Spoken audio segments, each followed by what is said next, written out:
Let's go ahead and look into these philosophy and ideas and the principles regarding Christian and the biblical ministry. Ethos and essence of Christian works. So this will be the very philosophy of Christian works or ministry. Starting with some of the list will go on for today. And first, Christian ministry is about God's people. Sometimes when you are working in a church context or any Christian organization, there is a trend that you forget that it is about the people. So some ministers, some workers just focus on success or efficiency or effectiveness. And then the evaluation of others who are just seeing the result in numbers. This will mislead many ministers and many Christian leaders. Numbers are important. I'm not saying numbers are, you should disregard the numbers. Numbers are important. Results are important. But here is a very major thing that you need to understand is if you lose people because of your numbers or because of your success, then you fail as a minister. This is something many pastors, church pastors, are failing. They see the church work just as a work. It's not business. You're not trying to impress someone with the numbers, the size, and then the intensity of success. That's not what the ministry is about. It's about people, and I continue to teach. I continue to teach others, telling, if you have just one person that has transformed his or her life because of your ministry, then you are successful. So you don't have to have 3, 4, 5 people or have a mega church with the thousands and thousands of members congregation. That's not how God measures your success or your work as a minister. It's always the people who has transformed his and her life so he and she lives like a Christian. So that would be the very first thing that we want to remember as a minister of God. It's about God's people. You are serving for the people, so he or she can live a better life as a believer. So that's the major thing and main thing that you want to remember as a Christian minister. Number 2 on the list, second point. The Christian ministry or biblical ministry is about godly people. So what we want to do with the people is to help them to become more godly every day. What do we mean by being godly?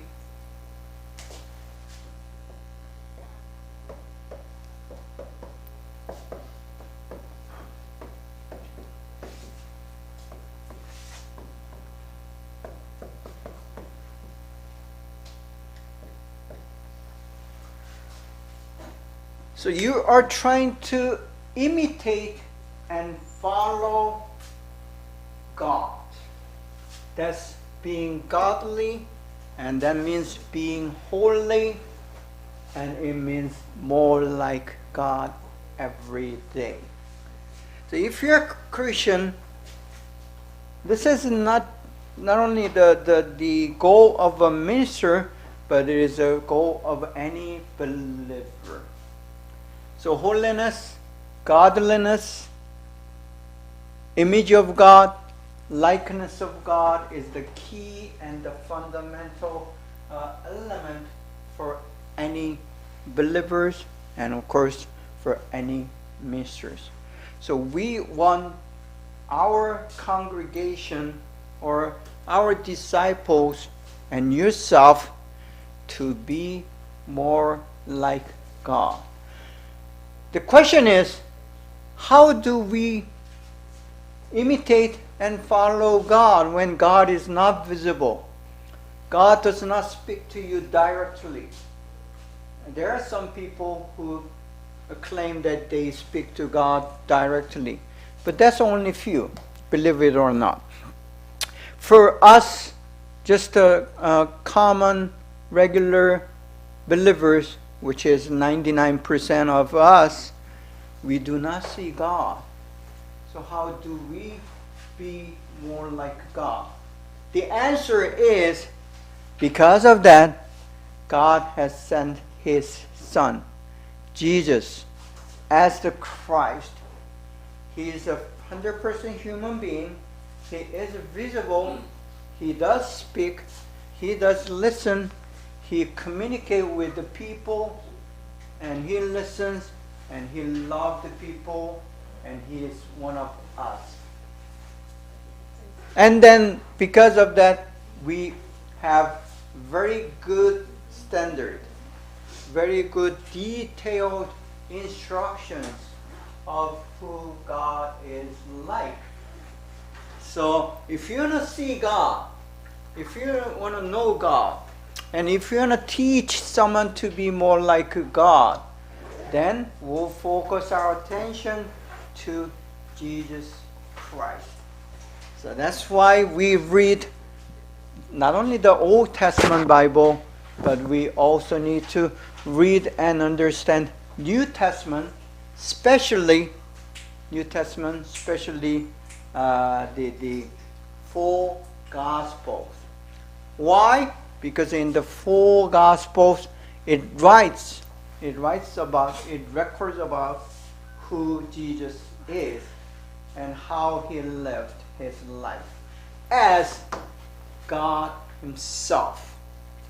So because of that, we want to understand and study and teach Jesus Christ.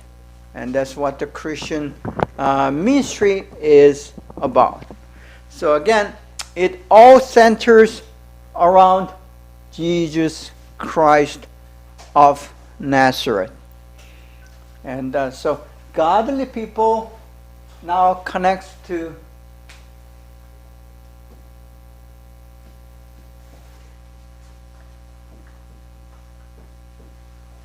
Jesus the Christ of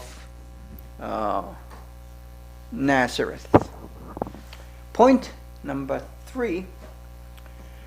Ministry is of God, by God, and for God. What we are trying to learn on point 3 is, when you are being a minister, especially like a pastor, like myself, or any deacon, or if you're an elder in a church,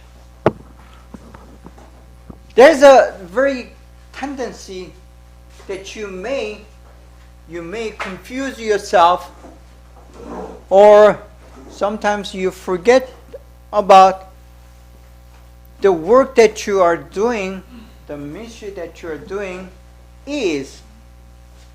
that is of God. It is from God.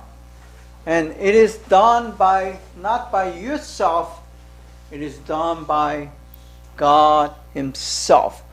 We are being used as a tool, which means we don't get the credit. We don't get the credit. That means because God is doing everything. We are only helping Him out. So, don't forget that you're not the center of the ministry, but it is always God who is in the center of the work that you are doing. Whatever the accomplishment, success, the result that you have done as a minister, even as a believer, that belongs to Him, not to you. So that is a very important. Not only the idea is a belief, and it is the very foundation of any Christian ministry. So do not forget, it is not you who are to be glorified or put your name on or become famous because of your work. That's not how it works. And you read Peter, Paul, and all these the so-called apostles who had written the Bible, the New Testament. You read that they do not give credit to themselves, that they never did. And it's not only issue of being humble, but it is the very principle and the philosophy of ministry. It is God, always. For Him, it is of Him, and it is by Him. So we actually have done nothing. Even though God uses us, and that's something that you are being thankful, and you have privilege because you're being used by God, the Almighty, and then that's something that you need to be thankful.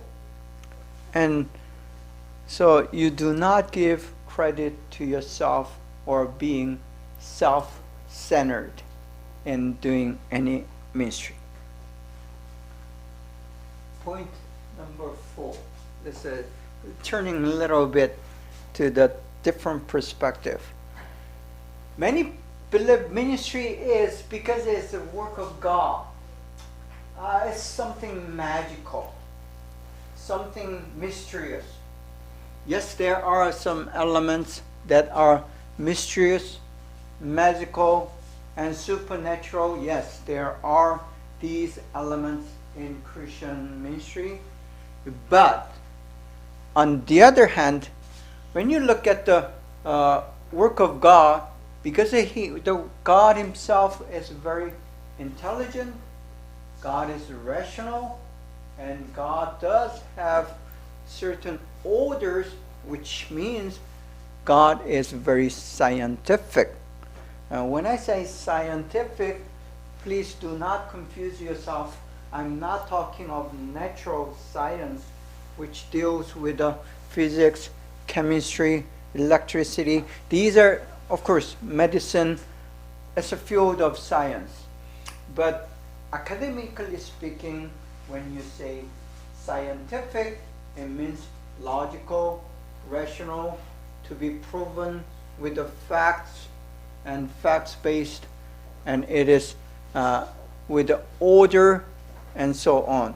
So it's a very academic thing when we say scientific and science. When we do ministry as a minister, we need to apply these science. It needs to be rational, logical, use common sense. The reason that I say this is many of these so-called cults or those who are not the original real Christianity, these cults, they focus rather on non-science, something that doesn't make sense. And even though it is God and it is about spiritual thing, and it is about something that's not visible or tangible, still, it has to make sense to you. And if it is not rational or logical, then you would put the question on it. Except there are few things that cannot be explained or understood by rationalism or any science or logics. For example, the Trinity you cannot explain with the science. So that's beyond our scientific approach or knowledge. Again, resurrection. These are supernatural. These are mysterious. These cannot be explained with the natural science or any science at all. So there are some of the things that are beyond the science, but those are the doctrines. But when you are doing works of God, when you're doing ministry, which is earthly, which is a human, which is very real, then it does require certain science. So the reason I say is because many people think ministry is a mystery. Of course, there are these few elements that's mysterious, beyond our understanding, and beyond our knowledge. But most part of the work that we do as a minister, you can apply the science, academics, or logics, or rationale. Okay? Next page.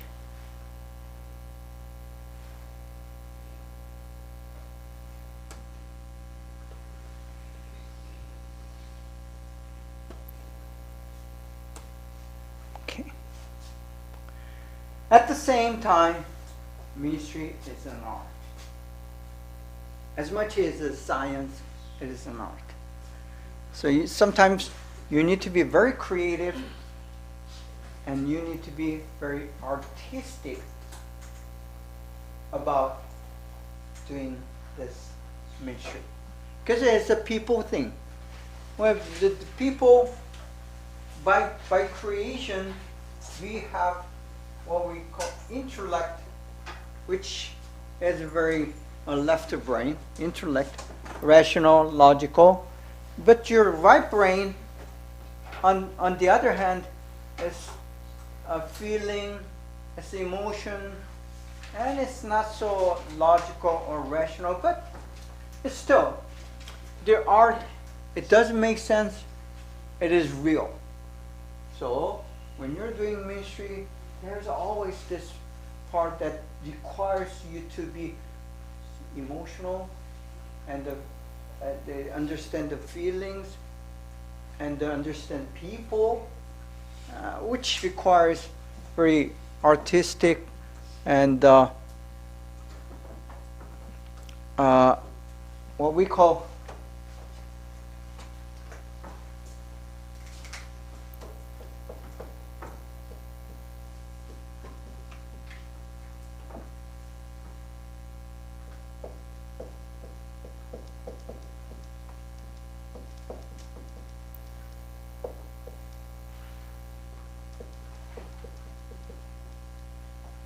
a human being has these three different dimensions as we understand.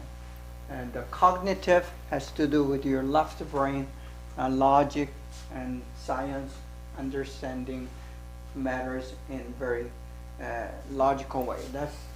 It takes your intellect. That's cognitive. And the affirmative is what we call your will or determination, your desire to do something. That's your affirmative. Then affective, that's your emotion, your feelings, and it's about your right brain. So all these dimensions, affective, affirmative, and cognitive, because it's about people, the ministry involves all these three dimensions and three elements. It's not only the ministry, your life as a person, as a believer, it always involves all these three dimensions, and we need to balance all these three. Some religious groups, some denomination, some sect in the even within the Christian circles or Christian churches, some would very focused on this affective, emotional side. And when you go kind of church that focus on this emotional side, they pray, and they pray a lot, and then their worship and service is very emotional. I don't mean that it's bad, but it's a kind of a style, or it's a culture. On the other hand, if you go to some other churches, those churches are very intellectual, rational. The preacher preaches very logical, like a lecture kind of preaching. And the people are very calm, even in the worship. When they sing the worship song, it's very quiet, and so on. Usually conservative churches tends to be more of cognitive. Compared to that, many Afro-American churches, they are more like affective, more emotional. So there's a difference. And even in the ministry, you can go very affective or emotional ministry, or you can do more like a cognitive or intellectual, rational kind of ministry. So there is a color of ministry or culture of ministry depending on which you focus on. Okay. Next. Talking about these colors and the types and styles, it has to do with a culture. Culture is something that people create, something that people kind of produce. As a, two or three people gather together, and once that happens, there's a culture for their own. When we speak of a culture, usually we, think of like a Western culture, Eastern culture, Asian culture, and then your national. We have something of national culture as well, depending on where you are from. So we here have all different kind of cultures. But the culture can be applied to just any small group of people who gather together as a group. Once they gather, they create their own culture. So ministry, it is about culture. You're creating culture as a minister, as a leader. So who you are, what you pursue, or your style, your personality, your preference, your desire, your motive, all these things come out as a culture. And the people in a group, they are largely and deeply influenced by one's culture. Okay, can someone bring in the attendance sheet, please? Thank you. It's getting warmer here. Take off my coat.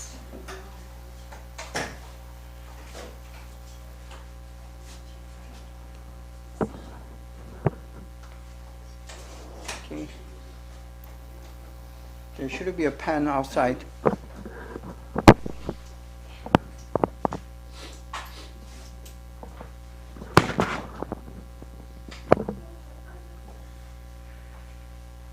So, look, I mean, if you want to look at yourself as a minister and evaluate and review how you're doing, one of the things that you want to look at, thank you.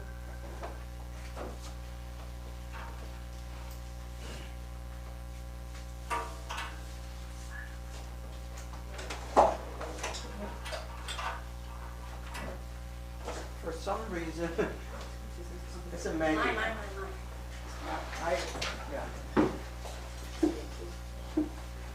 I put a pen out there and it's gone.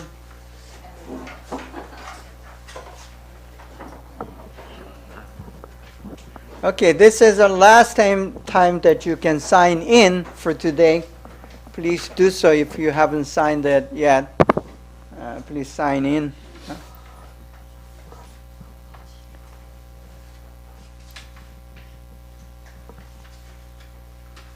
Okay, the next point, ministry is a work.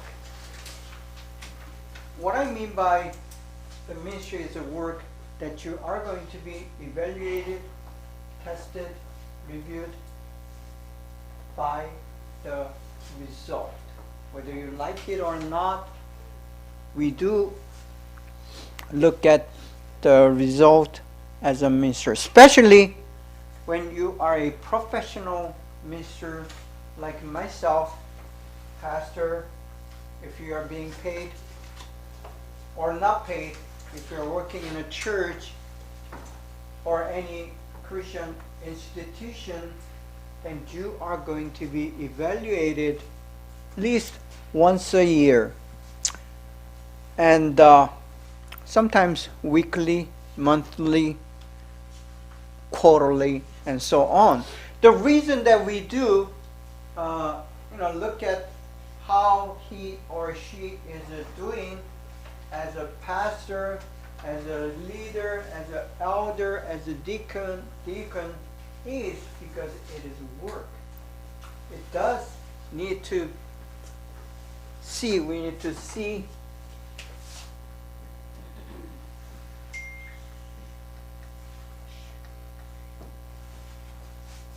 what we call performance in America.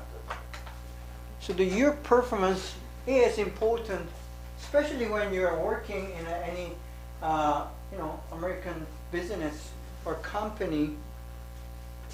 Then you are going to be evaluated with your performance.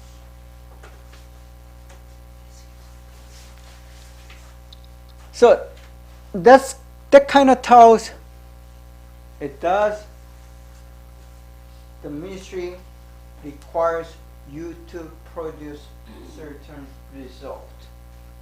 Like I say, these results are measured in many different dimensions. And again, going back to the first point, first thing that we look at you as a minister, if we evaluate as the people. How you done with the people. The next point, ministry where we do as a Christian, as a biblical minister, it's a narrative. It's a story. You're creating and making a narrative of yourself as a minister, plus the narratives of others that you are working with. So we want to read how people are doing, not in just one incident or one cut of a segment, but rather we want to connect each event, each episode, and these segments into one long line of story. And by looking at this storyline or narrative, then you can have a real picture.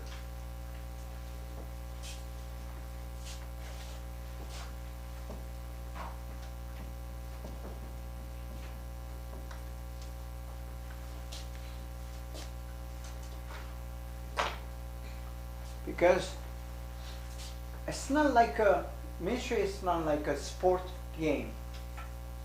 In a sports game, for example, soccer. It's 45 minutes plus another 45 minutes, 90 minutes game. And you either win or lose. That's only one event. Even sports, they want to look at the narrative. So there are like a series of games you play with other opponents, sometimes 3 times, 4 times, 5 times per season, which will create a narrative. So even in the sports, narrative is important. But in Christian ministry, it's more of narrative. It's a continuum of many different events and stories. So that means there's up and downs, then up and downs, and it continues. And if you just look at the up, the high points of narratives, you'll say he's good or she's good. Or on the other hand, if you just look at the low points of these events, then you say he or she is not so good. But we want to look at the whole story. And sometimes it takes years of development to achieve certain goal. And you as a minister, you don't want to just look at one event and one story of a person, one episode, and kind of make a judgment over that. That's not how it works. You want to look at the whole story for a long time, more than a year, 2 years, and so on, and understand a person. So if you are like a professional minister and a pastor, one of the things that you do as a pastor is to have conversation, deep conversation with your congregation, your disciple, especially one's past history.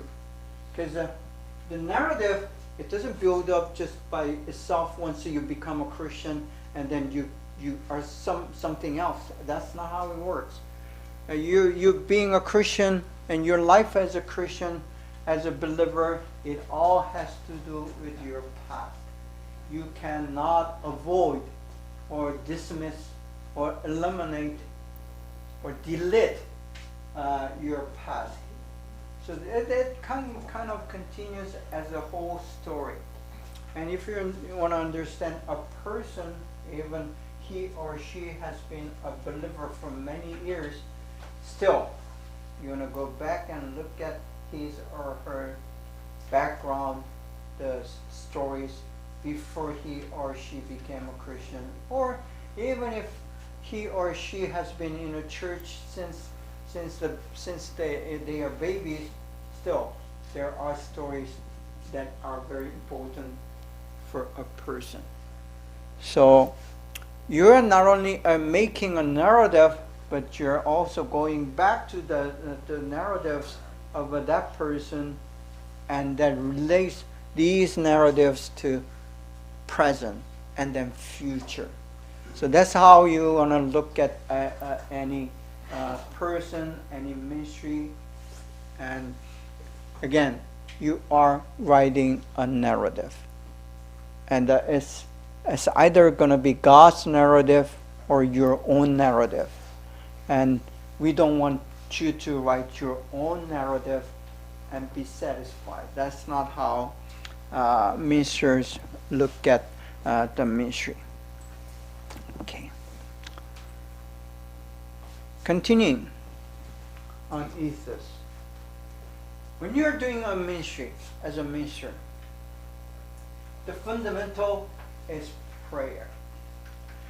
Prayer, many times people understand it as asking something to God and receiving.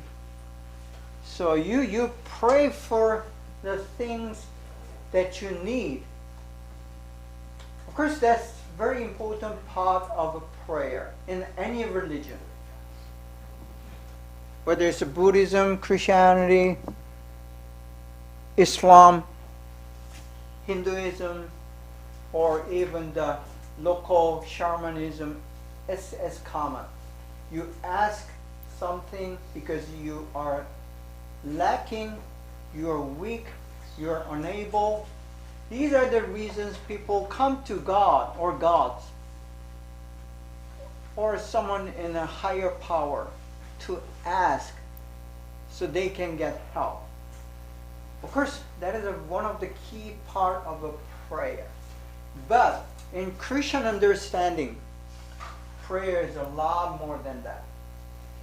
Prayer is a communication. It's a conversation with God.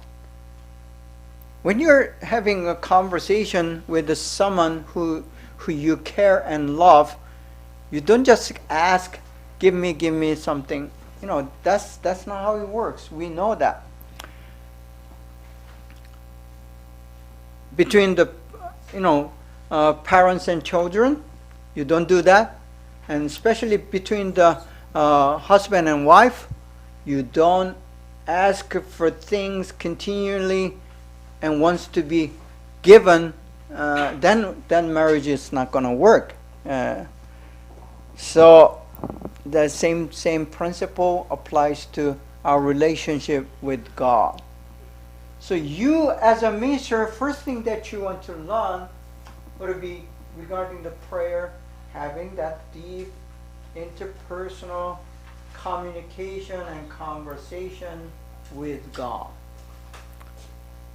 It's more than asking for something that you need and receiving. That's only just one part of it. And in Christian ministry, prayer is a very interpersonal communication.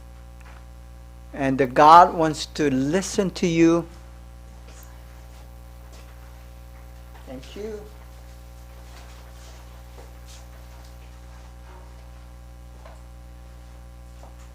And,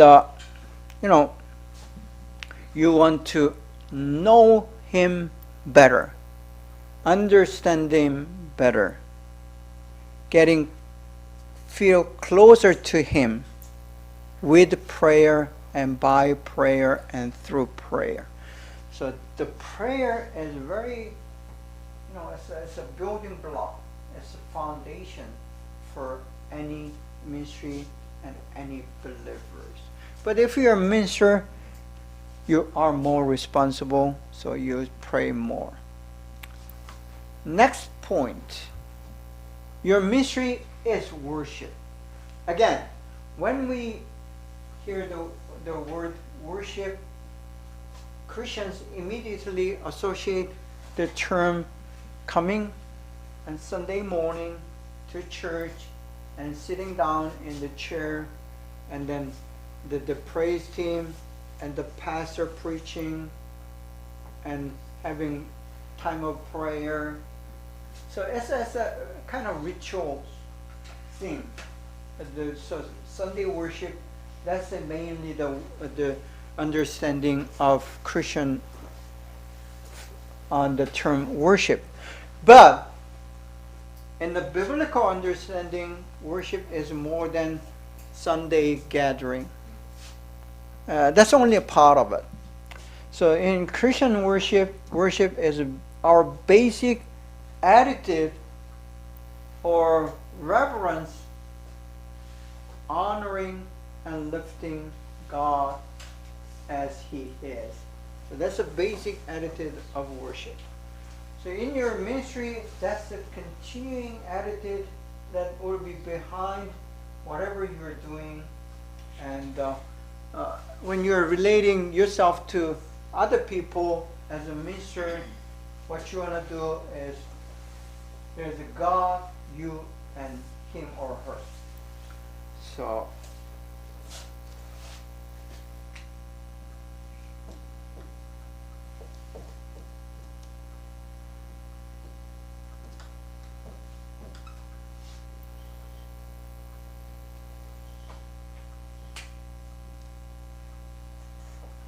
So that's the picture of the minister regarding worship, prayer, and so on. So your work always it involves God. Whatever you're doing, whether you're preaching, whether you're serving the homeless people on the street, or you're doing a overseas mission in Africa somewhere, it all involves God, and you are, through that work, through that ministry, you are worshiping God. So do not forget, as a minister, even as a believer, that you are continuing to worship every day, 24/7. 24/7. Now, one of the key elements in understanding ministry is service. There are three objects of service. Number one, you're serving God. That's priority number one, and the concept of service number one. You are serving God by doing the ministry. Whatever the work that you are involved in, that is service to God. Then, again, you're serving people of God. Or, again, I said this before. When many Christians, when they hear the word people of God, it only means one thing, the Christians. That's not how the word is used in the Bible. When they say people of God, it has two meanings. Sometimes it does mean the people of God, the Christians. But in some other context, it also means any person that God has created. And the God created every one of us, even the evil ones, the criminals, and so on. So we Christians need to first look at any people, whether they are enemies, whether they are Buddhist, whether they are Muslims, doesn't matter. These are all people of God, even criminals, and even your own personal enemies. That's how Jesus Christ, he looked at people. First, these are people of God. Then, later on, Jesus would make a different judgment on the people. But first thing, that you not judge people by their colors, their race, or their age, or their gender. That's not how it works in the Bible. And if you're a Christian, just when you meet a person and people, they are basically the creation of God, just same as who you are. So when we use the word people of God, you're serving people of God, the person, it means you're serving every person regardless of their gender, their religion, their color of skin. It all doesn't matter. So that's how we perceive the term people of God. Then also we can use the people of God sometimes to just designate the Christians only. So there are two different use of the word people of God, and when you're working as a minister, you do not distinguish the term people of God in two different ways. Then, last thing that you serve, you're serving yourself by being a minister. It's a privilege. It's a responsibility. And then by doing the work of God, eventually and actually you are maturing yourself. So you're doing a very service to yourself, your spirituality, your Christianity, your belief. So if you're a Christian and if you're doing any form of level of ministry in a church or any Christian institution, that is doing a service to yourself. So then you need to be very grateful that you are a minister. And so most of ministers, especially the professional ministers, they give credit to God and they give gratitude to God for being a minister. You do not complain that you are called and working and serving as a minister. If anyone does, he or she already forgotten the very basic and the fundamentals of a minister. That's how I would judge a pastor or elders or deacons in a church, because they do have position. It's not only the title, it's their responsibility as a person of service. Okay, let's take a 10 minutes break and please come back after 10. Thank you. Week number 8, the last week of this class on the biblical Christian ministry, the theory and practice.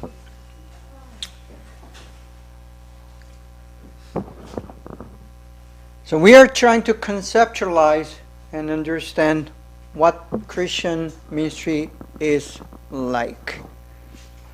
So it's the characteristic and the distinctive, which is the second topic on that agenda. I continue to tell you that any religious work, the ministry, regardless of its denomination or the kind of religion, it's basically the principles are the same. So again, some of the things that I mentioned in the first session of this class, it does match that basic assumption. But there are some of the things that are different in Christian ministry than other religion or ministries in other religion. So probably we'll look into that more specific characteristic and distinctives. Okay? Ministry is diverse. Meaning, when you are thinking of Christian ministers, usually they associate that term, that definition with the pastor of a church. That's probably the common idea. Or sometimes they can relate to missionaries they have seen in your countries. But Christian ministry is a lot more diverse than a pastor of a church or missionaries. So there are hundreds of different kind of ministers or ministries that exist and labeled as Christian ministry. They may not even use the title like a missionary or pastors, but actually they are the pastors and missionaries. Many medical doctors working in the third countries, they Even though they are actually missionaries, they do not use the title missionaries. And not only that, if you look at the church, it's, there are, on Sundays, big churches would have someone who is serving as a, someone who guide the parking lot. They are also, we consider them ministers. There are those who are preparing the morning coffee and donuts for the, people who are coming to worship on Sundays. They are also ministers. So all these things that has to do with the serving people of God, serving God and the church, that's called ministry. So it is very diverse. It covers all the things that has to do with the existence of Christians. So it involves everything, almost everything that you do as a Christian to serve God and His people and the church. It is ministry. Thus, it is a very diverse, many different things. Second point, ministry is idealistic yet practical. You as a minister need to understand this very, tension between being realistic and being idealistic, which is very basic principle for any human existence, actually. If you're a human being and if you try to live on earth as a person, whether you're rich or whether you're poor, whether you're well educated, you're less educated, if you're female, male, doesn't matter. Any person who are living and existing on earth as a person, he or she is facing this tension between being idealistic and being practical and realistic. So idealistic versus realistic, the theory versus practice, this kind of tension is always there. And you as a minister need to fully understand this tension between theory and practice, ideal versus real. If you're too realistic, then you lose the balance. If you're too idealistic, then again you're losing the balance. Many problem and issues with the leaders in a church and in a company and even at home, that person is either being too realistic or too practical. So you need to take you need to be idealistic, trying to enhance and accomplish the biblical ideals that is taught in the Bible, yet at the same time you need to understand who we are, the weakness and the limitation of human being and the situation that we face. Sometimes we do not have all the resources. Sometimes whole situation like a war, famine, and then natural disaster, these things can hinder your effort trying to realize the ideals that you have as a Christian, as a believer, and as a minister. So that always happens. And you need to accept this, what is real, at the same time still continue to pursue the ideal. So there's this tension, and some are not able to manage or handle this pressure and this tension. Then he or she is not fit for the ministry.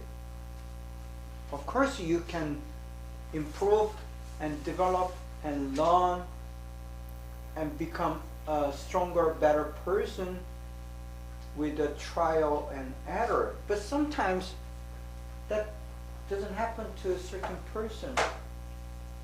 And he or she, if he or she is trying to become a minister, especially in an institution like a church or Christian agencies, they do not fit.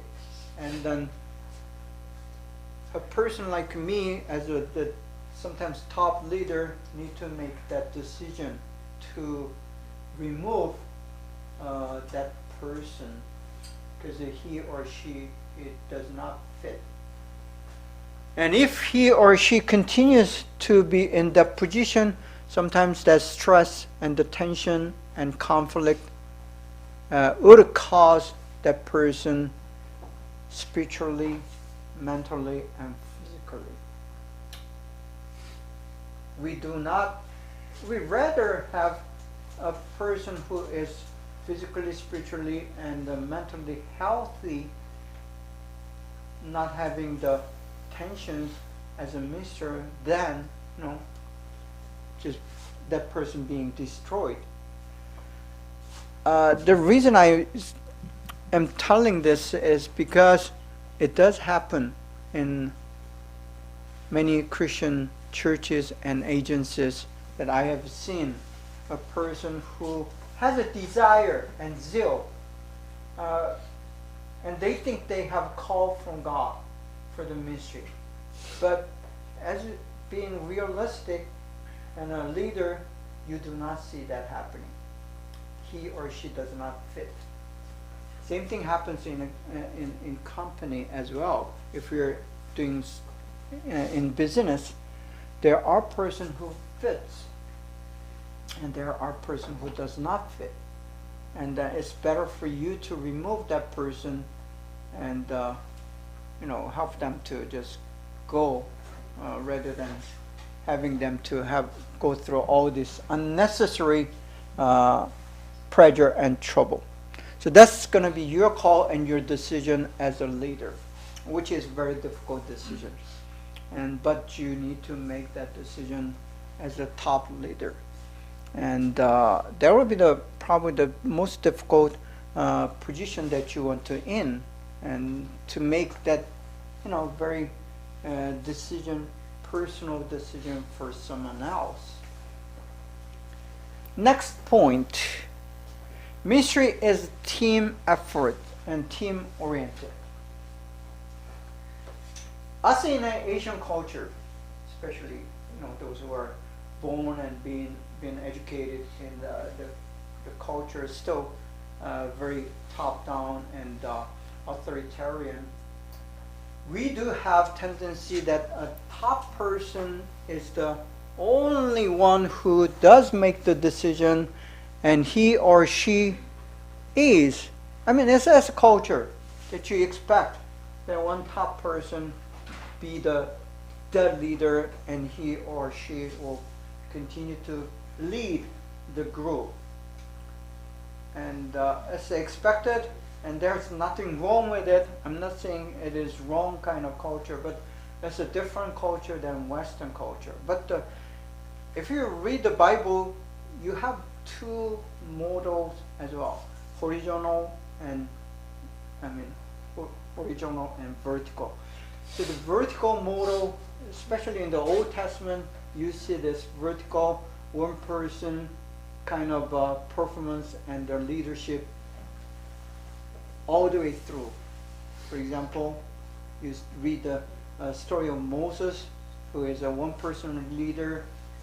Even though there's Aaron and some other leaders, Moses is the one who's going to make him all the decision and take a responsibility.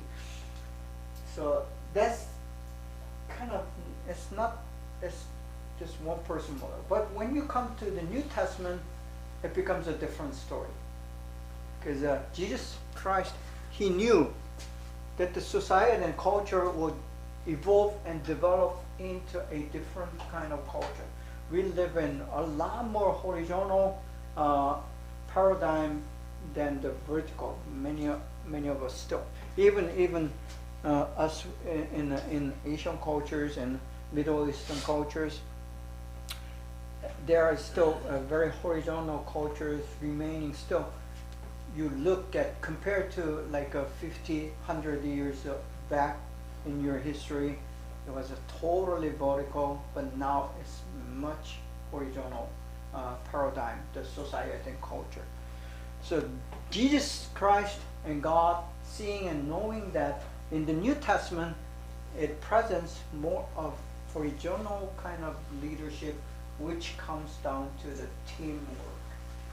So the ministry that we are involved, because the culture has changed, because the society has changed, we rather adapt to the current culture and society, which is more horizontal, and that requires and demands teamwork, team ministry.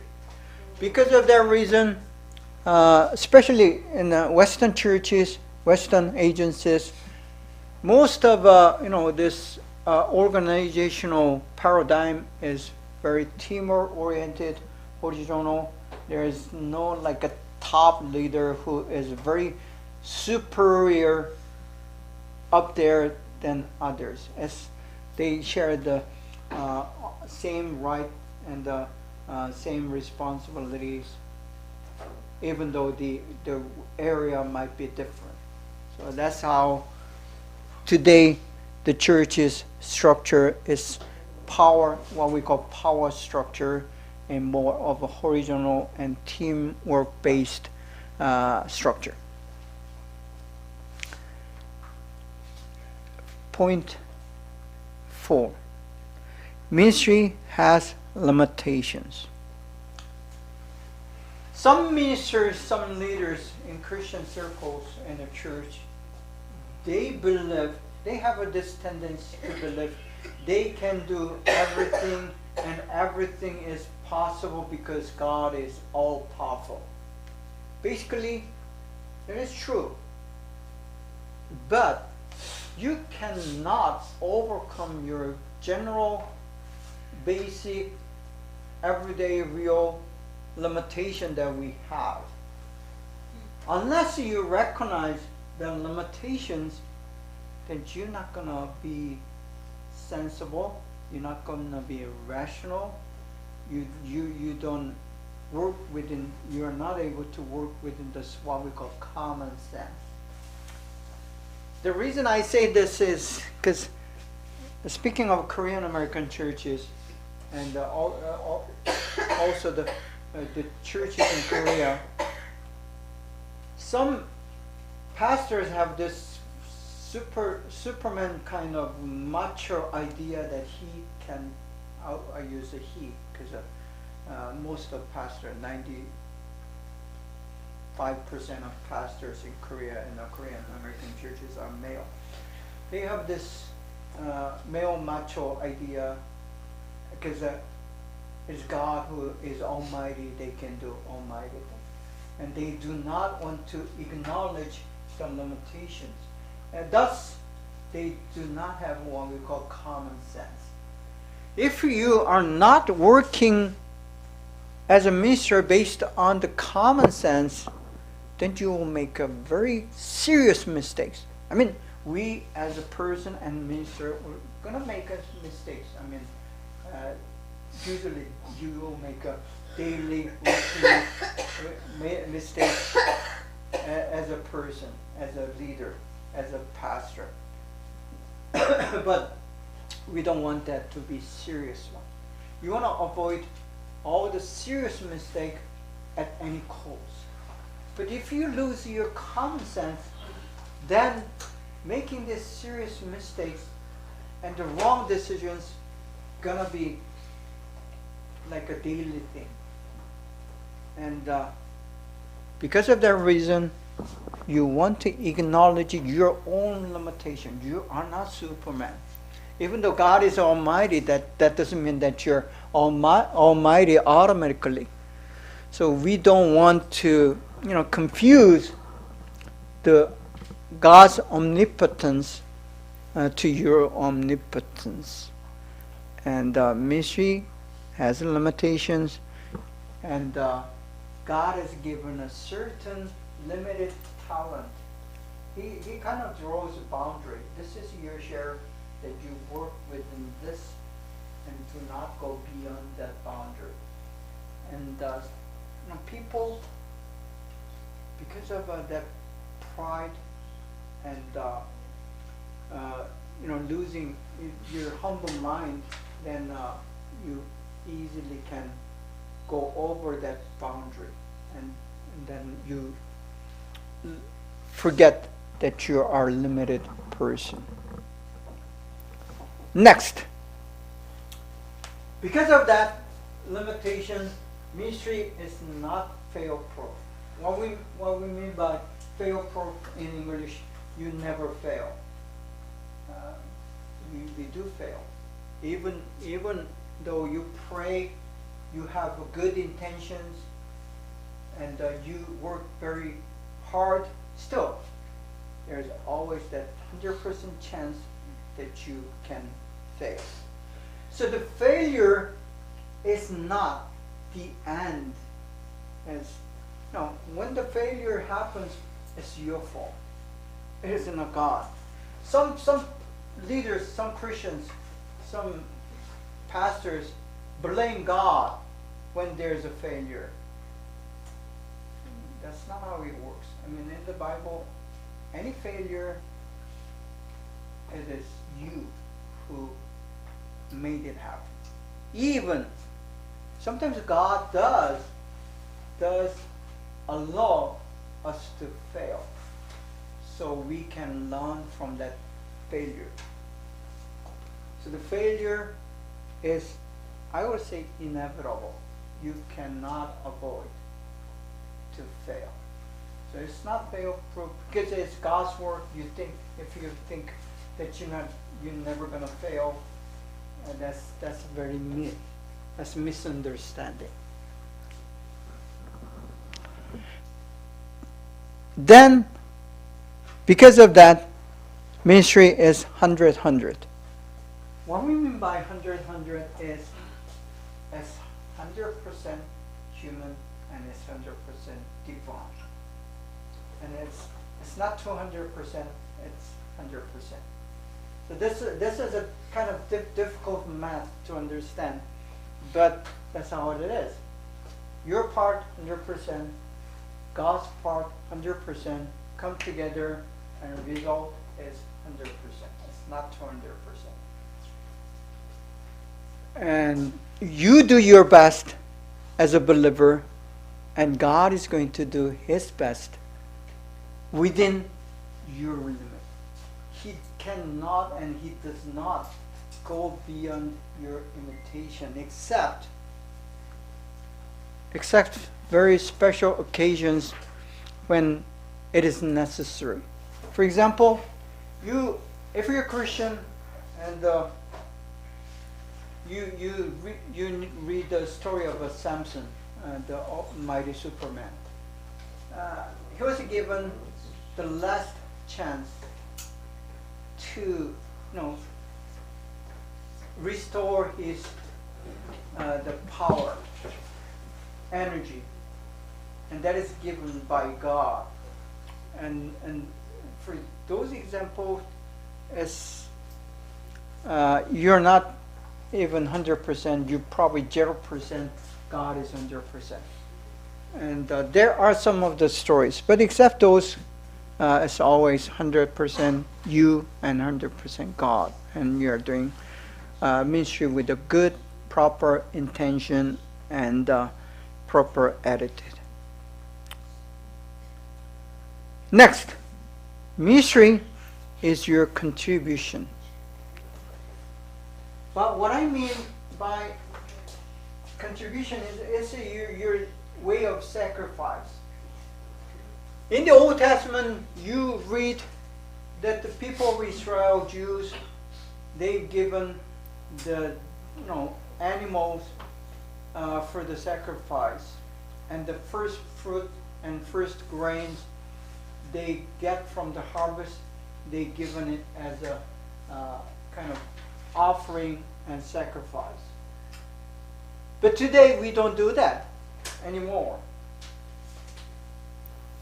So what is going to be our offering and our sacrifice to God? And Apostle Paul said in Romans 12, give yourself as holy, divine, the sacrifice. So how do we do that? The work of ministry is your way of giving the offering and sacrifice to God. So the word contribution is a just regular modern word, but in biblical way, it is your offering and your sacrifice. So the ministry that you do is kind of saying, thank you, God. And I love you, I respect you, I honor you by doing this ministry that you have given me to work. So that's kind of concept that you need to have as a ministry. The next point.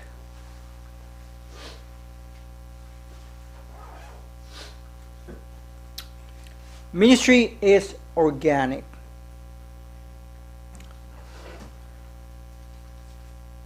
What we mean by ministry being organic, it's very fluid.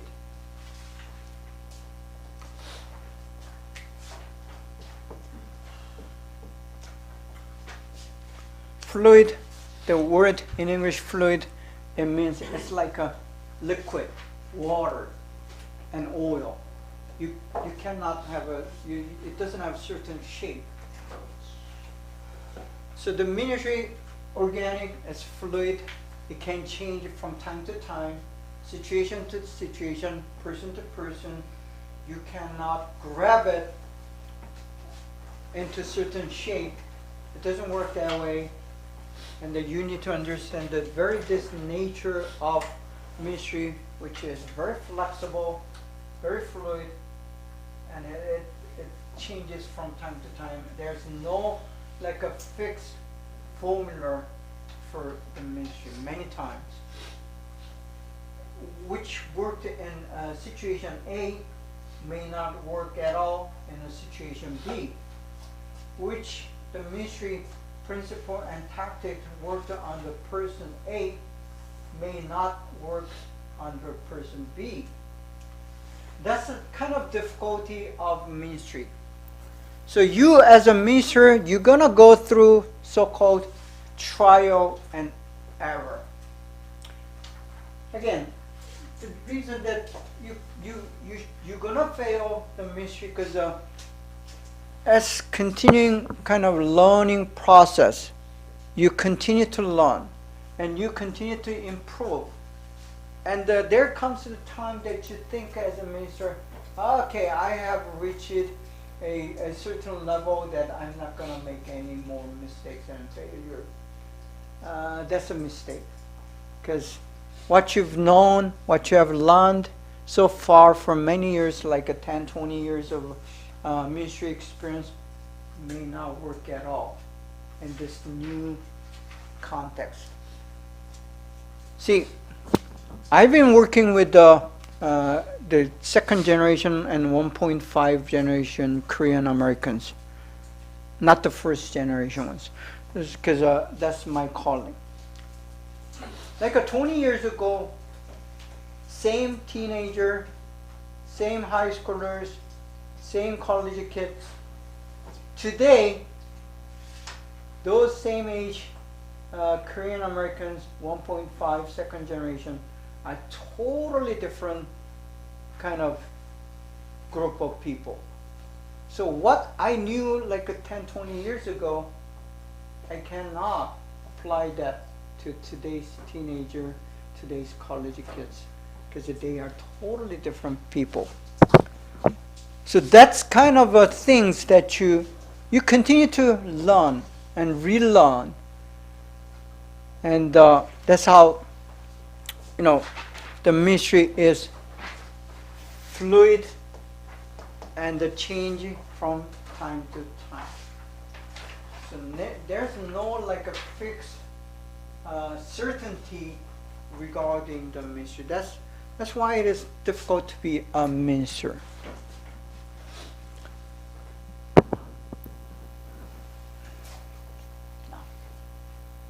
This would be the key to being a Christian minister, and that will be my last point on this lesson: perspectives and principles. Either you are a minister with a perspective or you are not. Either you are a minister with the principles or you're not, which makes a very big difference. The reason I say this is because I have seen many ministers, pastors, and Christian leaders who does not have any idea about the perspective nor principles. They just work. They are able to work because they are trying to just imitate someone that he or she knows, and they just repeat that. Especially those who have grown in a very conservative church, because the conservative churches do not change. Even what they've done like 100 years ago, they repeat the same thing today. So there's no change, nothing new. And if you have observed and look at your pastor carefully, then you can duplicate, copy, do the same thing as your pastor that you have seen. And then when you try to have a conversation with this kind of ministers, they do not have any perspective or principles. They just have seen it and they are copying it and repeating it, and as a behavior learning, and they do repeat the same behavior, and they would have no problem because those churches do not change at all. But that's not how it works in the church. Most churches continue to change, and because of that reason, and then also to be proper, you need to have perspectives and principles, and these are the list of some of them. Number one, it needs to be biblical. I don't need to repeat on this. Number two, point two, need to be devotional. Meaning, again, it centers around God and Jesus Christ. It's not your ministry, it is God's ministry. It's the work of Jesus Christ and the Holy Spirit and the Father.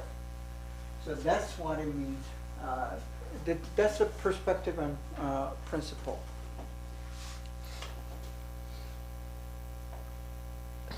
Point number three, third point there, ministry needs to be communal. We call a church as a community of believers. Because it's a community, it has to be communal. It's a community thing. You're not just working for rich people in your church, or wealthy, powerful, and well-known, famous people in the church.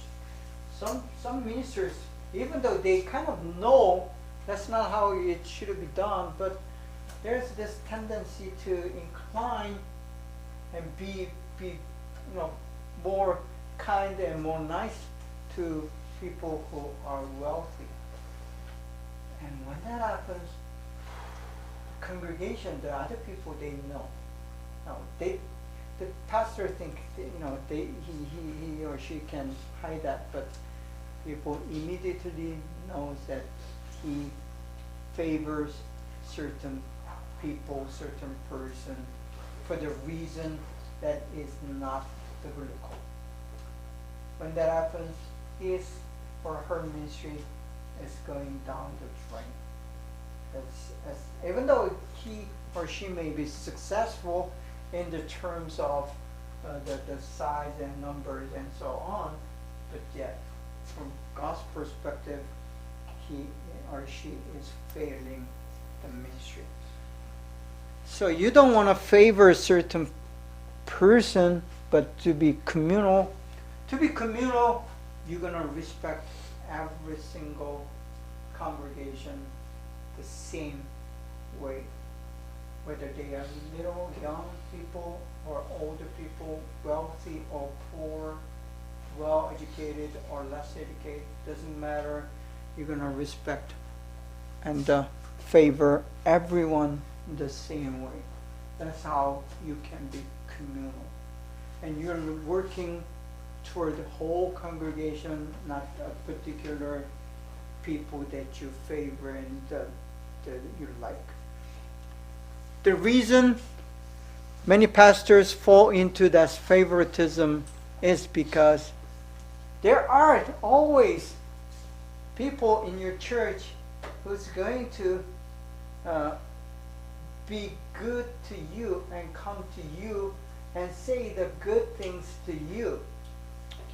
If a leader just want to listen to the good sounds to your ears and just want to hear the sweet praise, then he or she is going to fail and not going to be communal.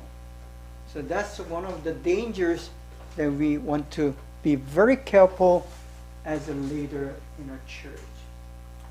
Of course, they're going to be someone who likes you and favor you, but that doesn't mean that you need to give them favor to compared to others.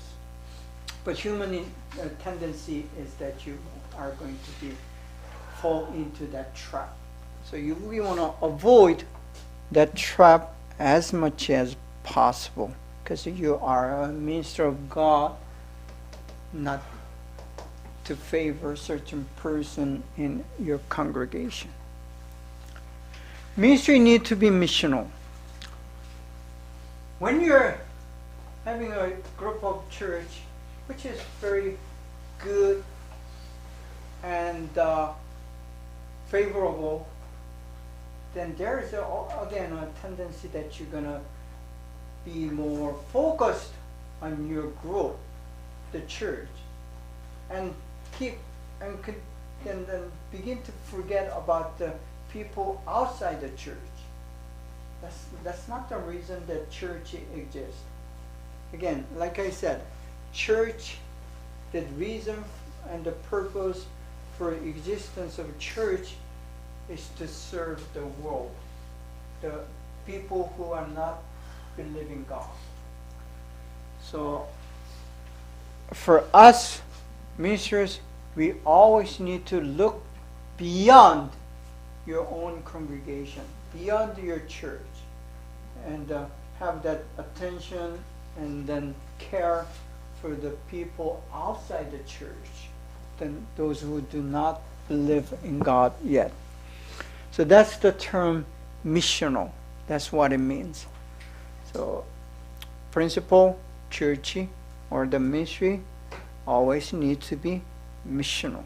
It's not like a sometimes event, on a seasonal event. That's not how it is done. It's always 24/7.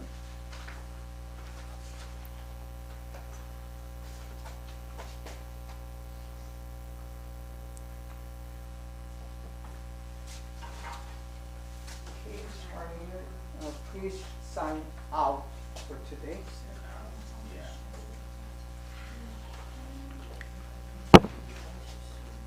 Okay, we're not done.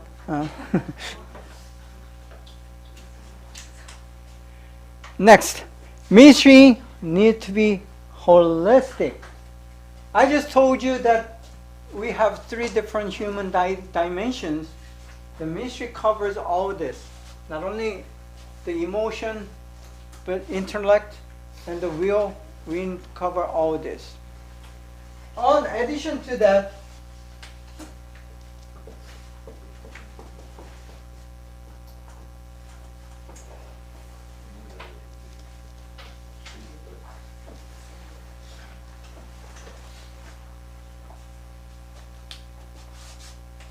so spiritual, soul, mental, or psychological, body, physical. So spiritual, physical, and mental, these are also the areas that the ministry is responsible. Some may say physical, the body, health. Why would the church, be responsible for that? We should. We want to go around like this, okay?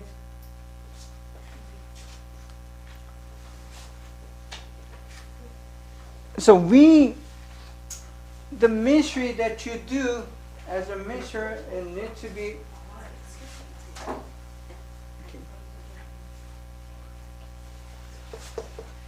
to be holistic, covering all the dimensions of human existence.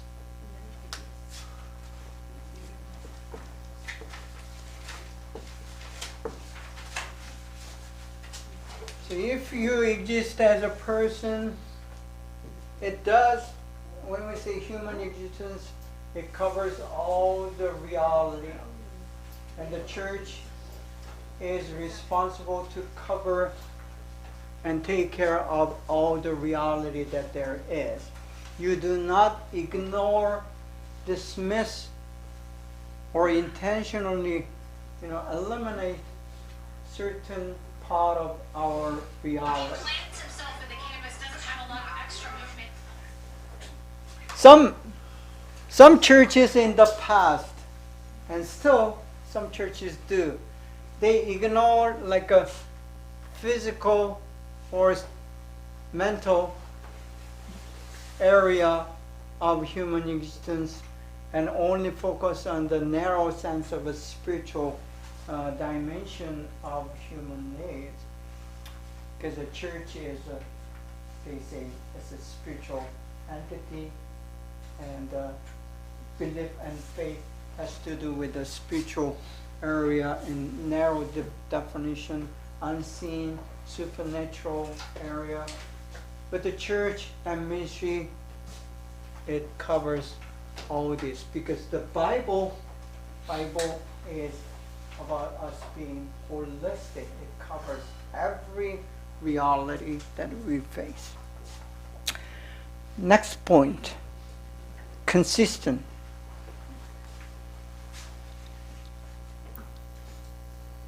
The ministry is, in some sense, is very, how to say, ritual. It's boring. It repeats itself.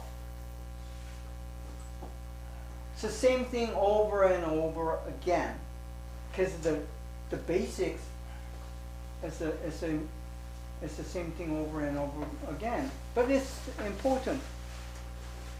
For example, you eat 2 or 3 meals a day, and then you repeat the same thing next day, and then the day after. The sleep.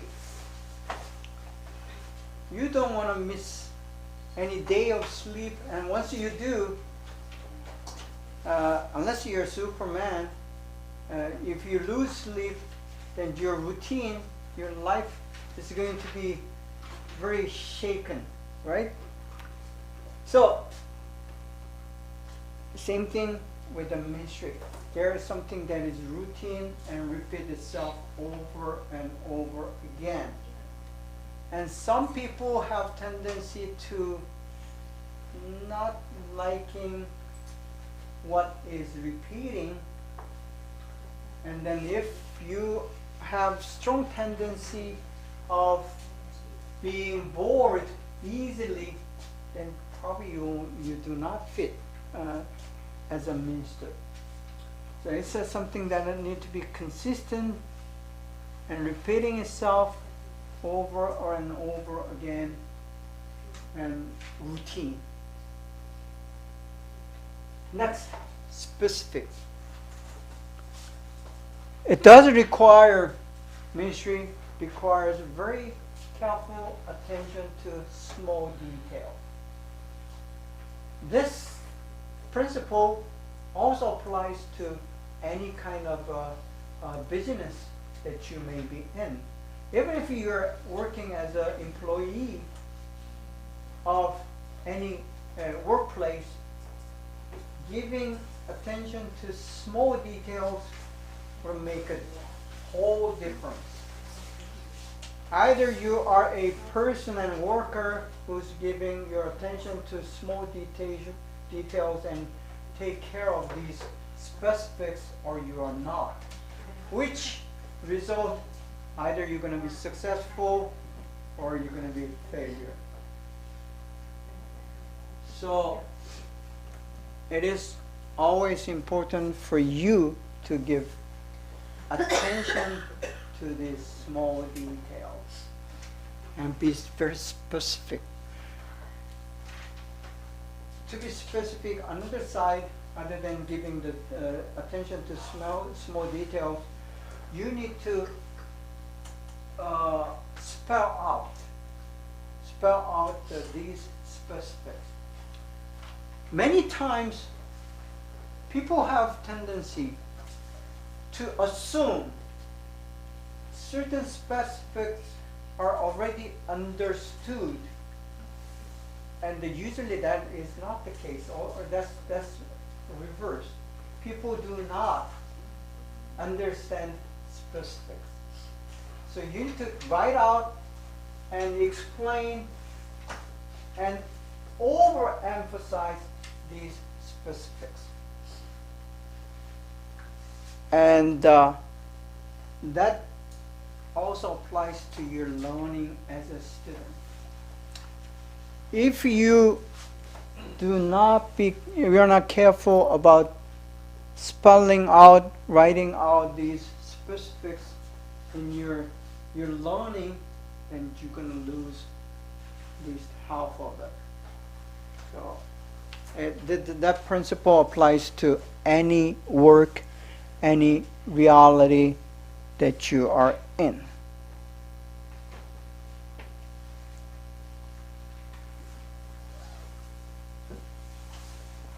The next point. Ministry, a Christian ministry, a biblical ministry, to be right, it needs to be professional. Meaning, you do your best with the knowledge that you have. We don't ask someone to go beyond his or her ability or capacity, but being professional means you are doing your best within your own ability and within your own knowledge and experience. So being professional is doing the best effort in given reality and context. It sounds like, that's kind of simple and that's a basic. But in reality, if you really go into the ministry and even in the business, people do not. 90% of people do not do their best with his or her ability, knowledge, and experience. So that's the case actually. And if you've done any business as a boss, that you know the employees, people do not give their 100% at all. And there are many reasons. Maybe you are bad boss. And if you're bad, then you are not being professional yourself. So the leaders need to show and give the example of being professional, then you can ask and require your followers and your employees to do the same. And that's being professional. So in that sense, many ministers are not actually being professional, and they are just doing the minimum so they can avoid, being resigned. Okay, time's up for today and this class, and this will be your last class for this quarter, and thank you for your attention and attendance. Have a blessed and Merry Christmas.